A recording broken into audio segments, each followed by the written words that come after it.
Think of your person, your ride or die, your person that you can rely on, or your trust, your go-to person, one that you have all those good memories with. And just think about them for a moment. And then picture coming home one day and your house is just burnt down, nothing left, it's all ashes.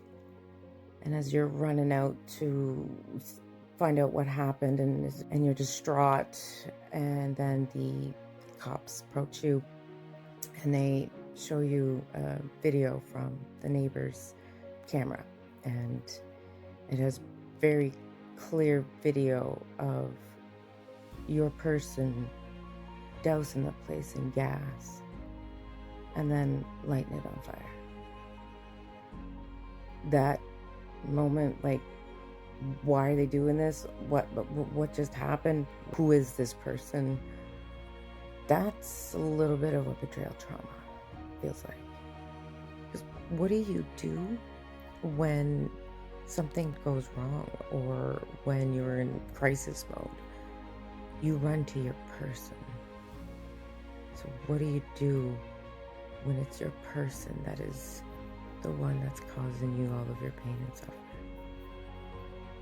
And then as you're sifting through the ashes and trying to pick up the pieces of anything left, they then approach you and confirm that this person is a known con artist who actually lies, cheats, manipulates, and usually robs their victims blind. And that's kind of what betrayal trauma feels like, is that realization of, is any of this real? Was it any of it real? And come to find out they actually have a double life, basically, a whole different persona that you didn't even know. That's how it feels. And most victims and survivors will describe it the same. It's like this, like a punch to the gut. Like it's a sudden realization. It's just where it clicks. And I remember when it happened to me. And when I kept saying and describing that it wasn't hitting to the magnitude where I was only focusing on the cheating in that moment and his lack of empathy in that moment. But the moment when I realized that it was actually all along, that he was actually actively working against me or trying to hurt me or doing whatever he needed to do to get what he wanted, even at my expense or anyone's expense for that matter. And I remember for me, it was giving me the vehicle, I think, to go get groceries. And he was staying with our daughter. I remember walking into Walmart and that wind of air and it just took my breath away.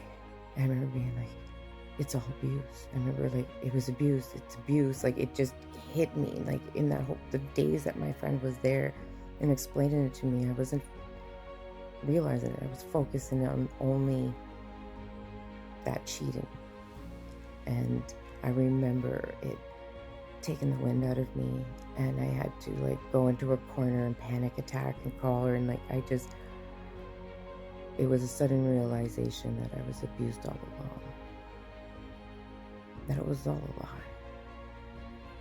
And that's the thing with betrayal trauma, is it needed its own name, because betrayal trauma is it's when somebody that you loved and trusted and cared for betrays you over and over again consistently. It's not just a one-time mistake, that they did something and they feel bad, or maybe that was the end of the relationship.